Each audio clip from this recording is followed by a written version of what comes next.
Itong si Rufus Rodriguez, kunyari, dito, hindi niya alam kung saan siya kapapanig, sa kaliwa ba o sa kanan. Pero bumoto pa rin doon sa substance. Oh.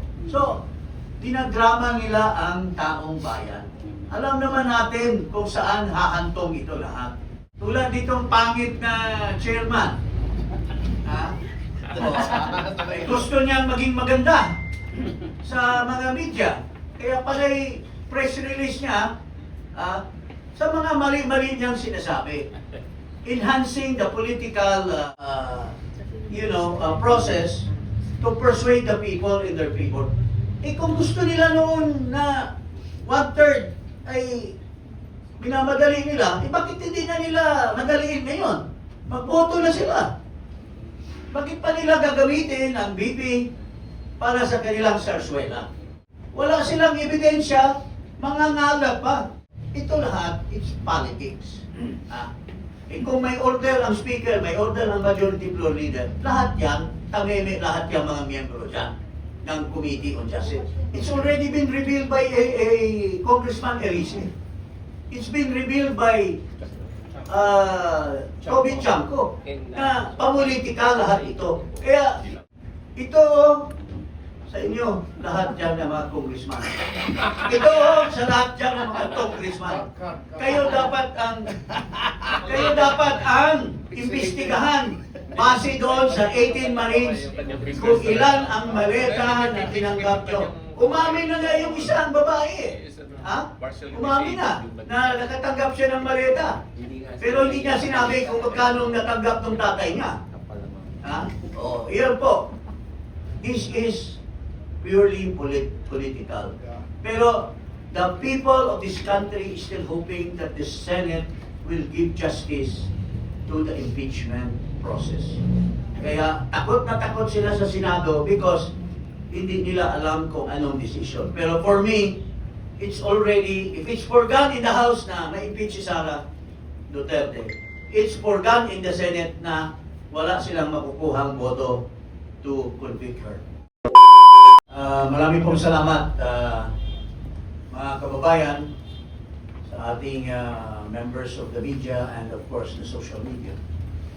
Very simple lang ang sasabihin ko rito. They've always been saying that impeachment is a political endeavor, political process.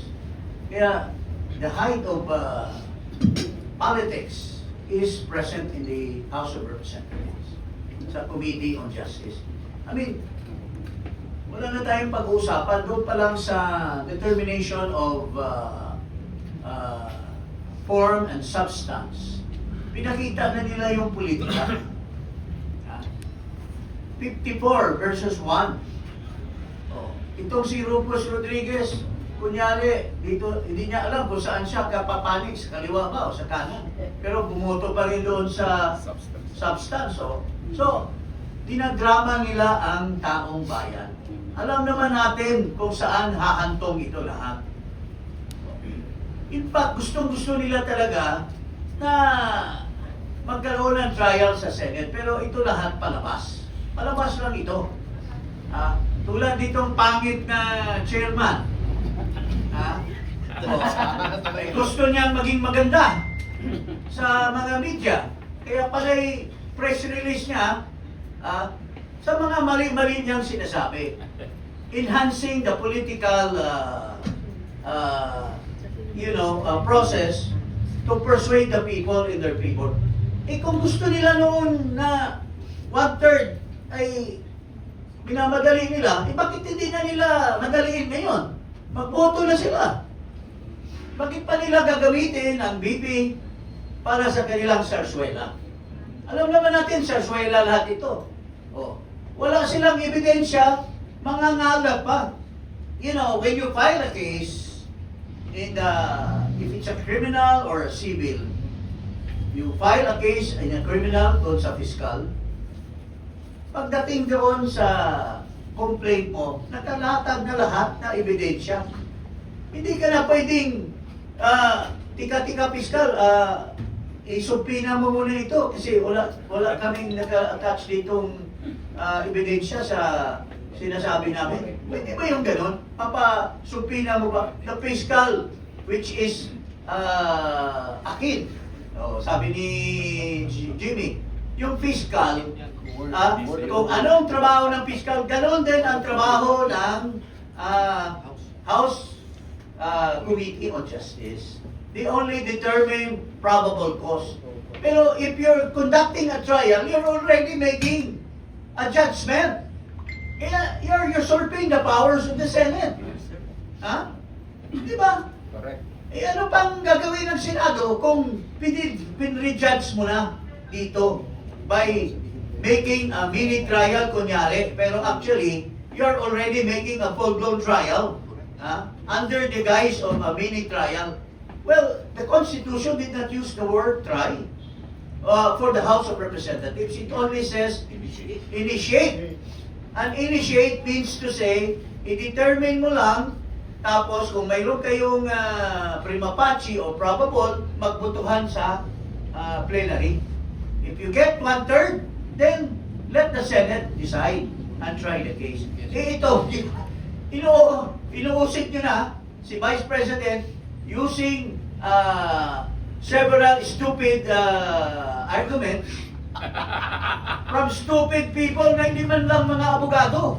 Ha? Paano na ang taong bayan? Tapos, gumagas na sila, nagpupunta sa Bali, mag-birthday celebration, hindi natin alam yung mga under the table dyan. So, ito lahat po ay pamulitika.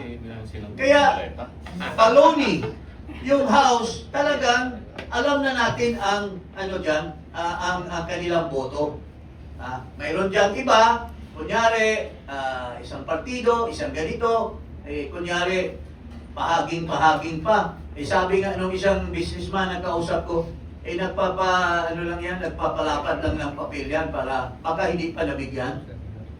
So, ganito po lahat yan. Politika ang nagtulak nitong Committee on Justice.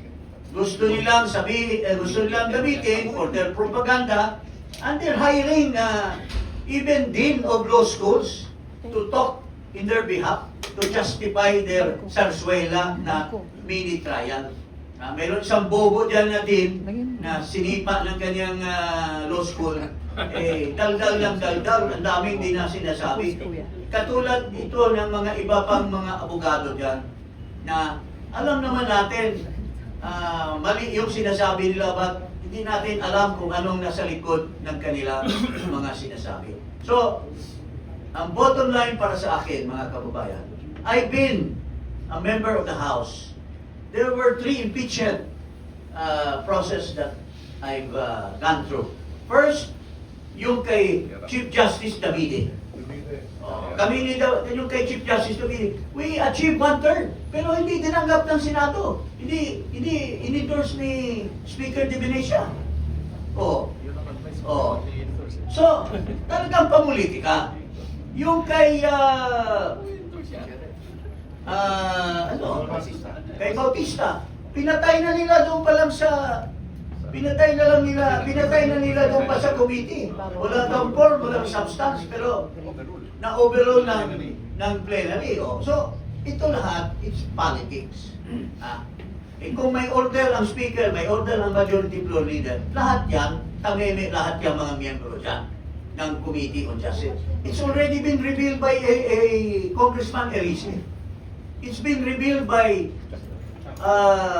Toby Chanco na pamulitika lahat ito. Kaya,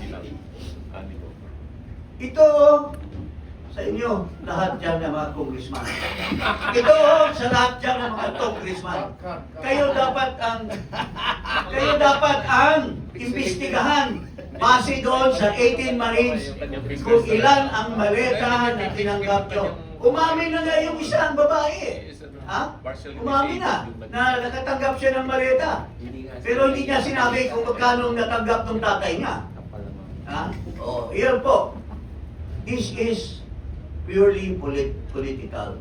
Pero the people of this country is still hoping that the Senate will give justice to the impeachment process. Kaya takot na takot sila sa Senado because hindi nila alam kung anong decision. Pero for me, it's already, if it's for gone in the House na na-impeach si Sara Duterte, it's for gone in the Senate na wala silang makukuhang boto to convict her. And that is my, crystal ball saying. Right?